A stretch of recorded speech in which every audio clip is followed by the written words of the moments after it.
এই যে কড়াইয়ে বাদাম ভাজতে দিয়ে নিয়েছি, বাদামগুলো ভাজা ভাজা হয়ে গেছে। এবার একটু ঘি দিয়ে দিলাম,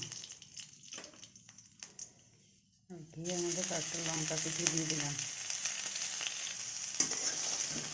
বাদামগুলো এবার ঘি দিয়ে ভাজে নিলাম।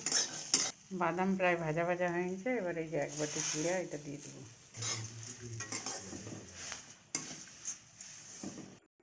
এবার এক চামচ চিনি দিয়ে দেবো, তাহলে মিষ্টি মিষ্টি ঝাল ঝাল বেশ ভালো লাগবে খেতে চিড়া ভাজাটা। একটু কারি পাতা ঘিয়ের মধ্যে দিলে আরও ভালো হতো, কিন্তু আমার কারি পাতা ছিল না, তো তাই দিই নাই।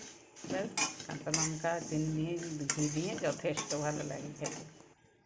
এই যে চিড়া ভাজা আমার হয়ে গেল, কি সুন্দর হালকা হালকা খড়ি খড়ি ভাজা আনছে।